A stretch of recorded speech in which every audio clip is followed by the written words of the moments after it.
നമസ്കാരം, എല്ലാ പ്രിയ പ്രേക്ഷകർക്കും ബിഗ് സ്റ്റോറിയിലേക്ക് സ്വാഗതം. വഴിയോരത്തൊരു പെട്ടിക്കട വെച്ചാൽ പോലും ഒഴിപ്പിക്കുന്ന നാട്. ഇടുക്കിയിലെ കുടിയേറ്റ കർഷകരെ കയ്യേറ്റക്കാരെന്ന് വിളിക്കുന്ന കപട പരിസ്ഥിതിവാദികൾ. പശ്ചിമഘട്ടത്തിന്റെ മലനിരകളിൽ കള്ളപ്പട്ടയം ഉണ്ടാക്കി കയ്യേറി കോൺക്രീറ്റ് മന്ദിരങ്ങൾ പണിയുമ്പോൾ പറയാതെ പോകുന്ന ഒരു പരിസ്ഥിതി സ്നേഹം.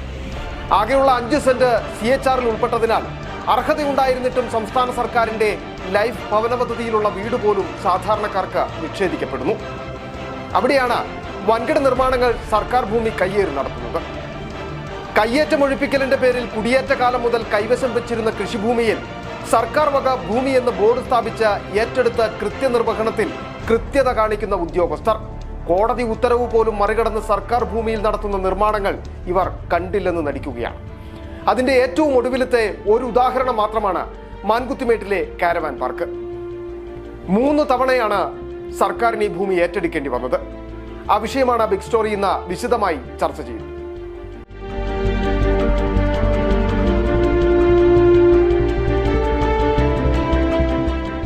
മാൻകുത്തിമേട്ടിൽ 40 സെന്റ് സർക്കാർ ഭൂമി കയ്യേറി നിർമ്മാണം നടത്തിയത് 3 തവണയാണ് റവന്യൂ വകുപ്പ് ഒഴിപ്പിച്ചത്.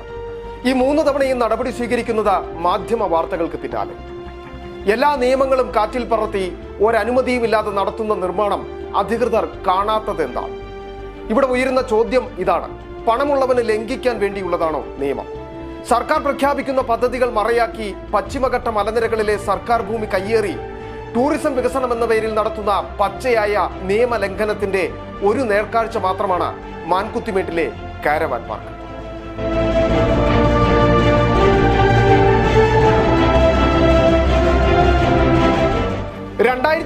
ാണ് സംസ്ഥാന സർക്കാരിന്റെ സ്വപ്ന പദ്ധതിയായ കാരവാൻ പാർക്ക് ടൂറിസം പദ്ധതി മന്ത്രി മുഹമ്മദ് റിയാസ് പ്രഖ്യാപിക്കുന്നത്.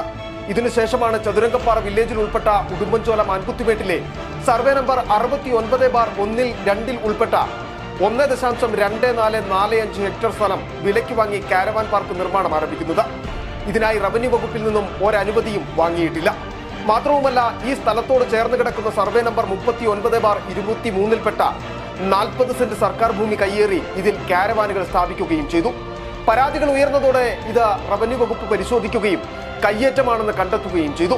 2023 സെപ്റ്റംബർ 7-ന് ആദ്യ സ്റ്റോപ്പ് മെമ്മോ നൽകി. നിർമ്മാണ പ്രവർത്തനങ്ങൾ പൂർണ്ണമായി നിർത്തിവെക്കാൻ നിർദ്ദേശിച്ചു.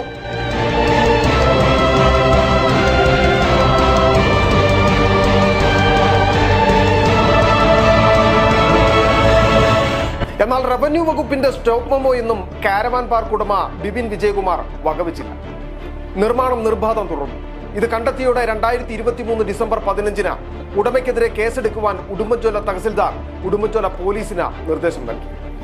കേസെടുത്തില്ലെന്ന് മാത്രമല്ല, നിർമ്മാണം വീണ്ടും തുടർന്നുകൊണ്ടേയിരുന്നു. ഒടുവിൽ 2024 ജൂൺ 13-ന് സ്ഥലം ഏറ്റെടുത്ത സർക്കാർ വക ഭൂമി എന്ന ബോർഡ് സ്ഥാപിച്ചു.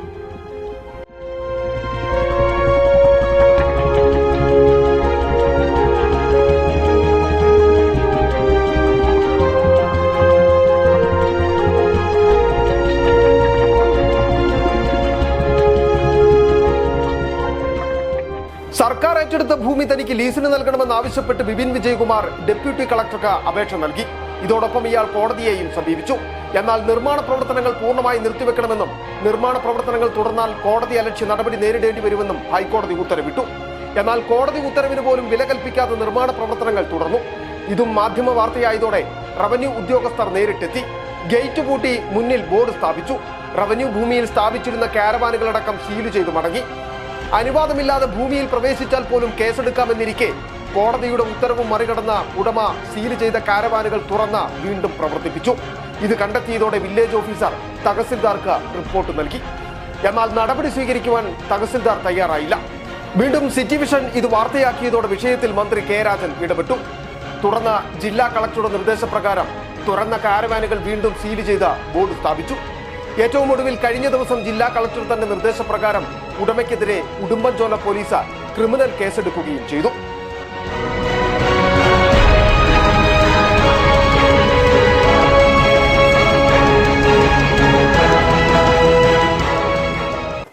ഇപ്പോൾ നമ്മൾ കണ്ടത് കയ്യേറ്റം ഒഴിപ്പിക്കലും വീണ്ടും കയ്യേറ്റം നടത്തിയതിന്റെയും കഥ. എന്നാൽ കാരവാൻ പാർക്കുമായി ബന്ധപ്പെട്ട് നിലനിൽക്കുന്നത് ഇതുമാത്രമല്ല. റവന്യൂ വകുപ്പ് നടത്തിയ വിശുദ്ധമായ പരിശോധനയിൽ ഇയാൾ വിലയ്ക്ക് വാങ്ങിയെന്ന് പറയപ്പെടുന്ന ഭൂമിയുടെ പട്ടയത്തിലും ചില അവ്യക്തതകളുണ്ട്. അത് വിശദമായ പരിശോധനയിൽ ജില്ലാ കളക്ടറടക്കം ബോധ്യപ്പെട്ടിട്ടുള്ള കാര്യവുമാണ്. എന്താണെന്ന് കൂടി നോക്കാം.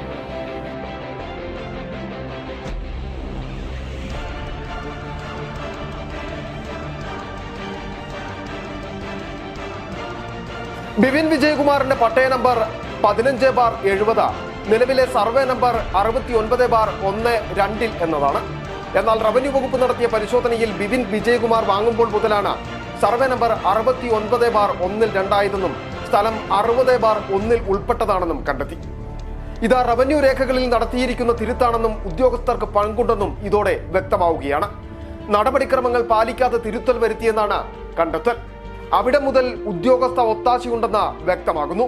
ഇതിനുശേഷം ജില്ലാ കളക്ടർ വിഷയത്തിൽ വിശദമായ പരിശോധന നടത്തി.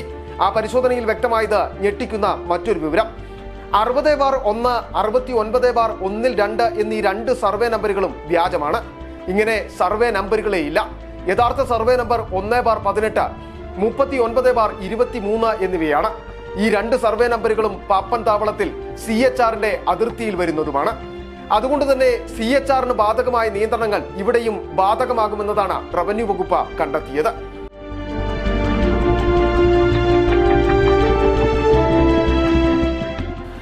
സർക്കാർ ഭൂമി കയ്യേറി ഒരനുമതിയുമില്ലാതെ നിർമ്മാണം നടത്തുക മാത്രമല്ല, ഇല്ലാത്ത സർവേ നമ്പറിൽ ഒരു പട്ടയം ഉണ്ടായതെങ്ങനെയെന്ന ചോദ്യവും ഏറെ പ്രസക്തമാണ്.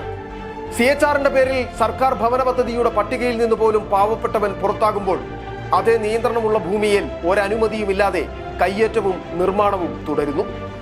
ഇതിനെല്ലാം കൃത്യമായ ഉദ്യോഗസ്ഥ ഒത്താശയുണ്ടെന്നത് വ്യക്തം. നമ്മൾ ആദ്യം സൂചിപ്പിച്ച പരിസ്ഥിതിവാദികളുടെ പ്രതികരണങ്ങളും ഇവിടെ ഉണ്ടാകുന്നില്ല എന്നത് മറ്റൊരു പ്രധാന കാര്യമാണ്. ഇത്തരം കാര്യങ്ങൾ ചൂണ്ടിക്കാട്ടിയാൽ വികസനത്തിന് തുരങ്കം വയ്ക്കുന്നവരാണെന്ന് പറഞ്ഞ പ്രതിക്കൂട്ടിലാക്കും. അങ്ങനെയുള്ള എത്ര വിമർശനങ്ങൾ ഉണ്ടായാലും ഇത്തരം നിയമലംഘനങ്ങൾ തുറന്നു കാട്ടുന്നത് തുടർന്നുകൊണ്ടേയിരിക്കും. ഇന്നത്തെ ബിഗ് സ്റ്റോറി ഇവിടെ പൂർണ്ണമാകുന്നു. മറ്റൊരു വിഷയവുമായി വീണ്ടും കാണാം. നമസ്കാരം. മൂടിവെക്കപ്പെട്ട സത്യങ്ങൾ, നീതി തേടുന്ന ജനങ്ങൾ, കണ്ടിട്ടും കാണാത്ത അധികൃതർ തുറന്നു കാട്ടുകയാണ് സിറ്റി വിഷൻ. ഇനിയും പുറത്തു വരാത്ത നേരിന്റെ വലിയ കഥകൾ തേടിയൊരു യാത്ര. The big story.